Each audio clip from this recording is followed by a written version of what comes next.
भाग 5 धूप पूजा। ध्यान घटा प्रगटाविये वाम नयन जिन धूप मिच्छित दुर्गंध दूर टळे प्रगटे आत्मस्वरूप। હે પરમાત્મન, આ ધૂપની ઘટાઓ જેમ ઊંચે ઊંચે જઈ રહી છે તેમ મારે પણ ઉર્ધ્વ ગતિ પામી સિદ્ધિશિલાને પ્રાપ્ત કરવી છે, માટે આપની ધૂપ પૂજા કરી રહ્યો છું। હે તારક, આપ મારા આત્માની મિથ્યાત્વ રૂપી દુર્ગંધ દૂર કરીને શુદ્ધ આત્મ સ્વરૂપને પ્રગટ કરનારા થાઓ।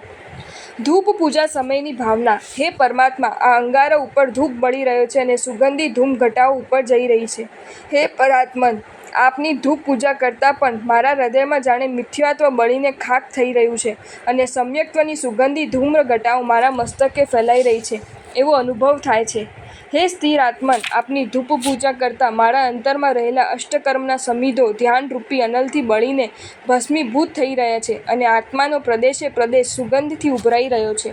હે ચિદાત્મન, અનંતકાળ સુધી તારાથી મને દૂર રાખવાનું કામ મિથ્યાત્વ મોહનીય કર્મે કર્યું છે। અનંતકાળ સુધી એ કર્મે મને એવો કેદ કરી રાખ્યો હતો કે હું તારું મુખ આડવીને જોઈ ન શક્યો।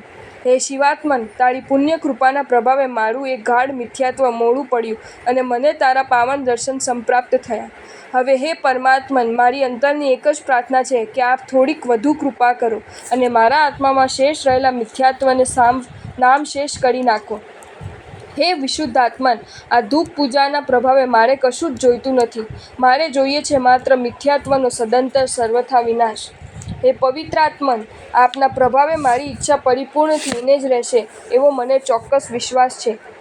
કેટલાક કથા પ્રસંગો। એ બાળકનું નામ હતું વિનયનધર। કુંડલી જોઈને રાજ જ્યોતિષીએ ફળાદેશ કરેલો કે આ બાળક રાજકુળનો નાશક થશે, તેથી રાજાને જન્મના 12મા દિવસે જે બાળકને જંગલમાં ફેંકી દેવડાવ્યો। કોક સાર્થવે તેને મોટો કર્યો। એકવાર કોક મુનિવરનું પ્રવચન સાંભળીને એને રોજ ધૂપ પૂજા કરવાનો નિયમ ગ્રહણ કર્યો। રોજ નાઈ ધોઈ સ્વચ્છ થઈ ધૂપ ધાણું થાળીમાં ગ્રહણ કરી પ્રભુની ધૂપ પૂજા કરવા લાગ્યો।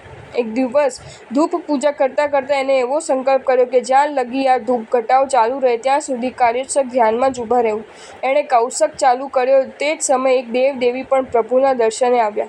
વિનયનધરની આવી પ્રતિજ્ઞા જોઈને તેની અનુમોદનાર્થે દેવીએ દેવને ત્યાં જ ઊભા રહેવાની પ્રેરણા કરી, પણ દેવની ધીરતા ન રહી। એણે ઉપસર્ગ કરીને વિનયનધરની ચલિત કરવા પ્રયત્ન કર્યો, પણ વિનયનધર ચલિત થયો નહીં। પ્રતિજ્ઞા પૂર્ણ થતાં એણે કૌશક પાડ્યું। પ્રસન્ન થયેલા દેવ તેને વિષહર મણી ભેટ આપી। એકવાર સર્પદંશથી બેભાન બનેલી રાજપુત્રીને મરેલી સમજીને લોકો સ્મશાનમાં લઈ ગયા। વિનયનધરે વિષહરમણીના પ્રયોગથી એ કુમારિકાના સભાન કરી, તેથી રાજા તેની પર અત્યંત પ્રસન્ન થયો। રાજકુમારીને તેની સાથે જ પરણાવી અને અડધું રાજ્ય તેને ભેટ આપ્યું। પિતાશ્રીના રાજ્ય ઉપર ચડાઈ કરી અને અંતે આકાશવાણી દ્વારા પિતા પુત્રના સંબંધો દેવે જાહેર કર્યા। વિરાગ પામી પિતા પુત્રે પ્રવ્રજ્યા સ્વીકારી, સુંદર આરાધના કરી, સદગતિ પામ્યા અને એક ભવ બાદ બંને જણ મોક્ષપદને પણ સંપ્રાપ્ત કરશે। એ શ્રાવકને પ્રભુ પૂજામાં જરાય ઉતરતી ચીજ ગમતી નહીં। ધૂપ પૂજા માટે તેઓ કંદરૂપ, સેલારસ, ધણસાર, અગર, તગર, બરાસ, અંબર, કસ્તુરી અને સાકર જેવા ઉત્તમ દ્રવ્યો મંગાવતા અને માટીના કુંડામાં અંગારા ભરી તેની પર આ ઉત્તમોત્તમ પદાર્થોનું ચૂર્ણ ભભરાવતા। એવી મીઠી મધુરી સુગંધ મંદિરમાં પ્રસરતી કે ભાવિકોના ચિત્ત પ્રસન્ન થઈ જવાના ન રહે।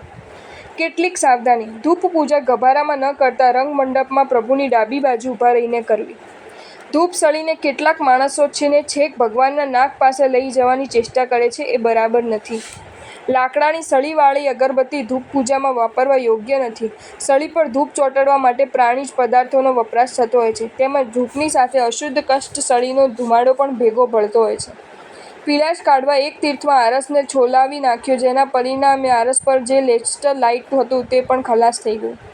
ધૂપ પૂજા આદિ સઘળી દ્રવ્ય પૂજા સ્વદ્રવ્યથી જ કરવી જોઈએ। મંદિરમાં રાખેલો ધૂપ સળગાવેલો ચાલુ હોય તો નવી ધૂપબત્તી સળગાવવી જરૂરી નથી। ધૂપની ધૂમ્ર ઘટાઓને કારણે દેરાસરની બહાર શાક, ઘુમ્મટ વગેરેમાં કાળાશ જમી થતી હોય છે। આ અંગે દરરોજ એકવાર ભીના કપડેથી તે જગ્યા ઉપર શુદ્ધિ કરી લેવામાં આવે તો થોડી મહેનતે કામ પતી જશે, અન્યથા વર્ષે 2 વર્ષે પાષાણ કાયમ માટે પીળો પડી જશે। જો તમને આ વિડીયો ગમ્યો હોય તો આ વિડીયોને લાઈક કરો અને મારી ચેનલ જૈન ફેક્ટ્સ એન્ડ સ્ટોરીઝને સબસ્ક્રાઈબ કરો। ધન્યવાદ।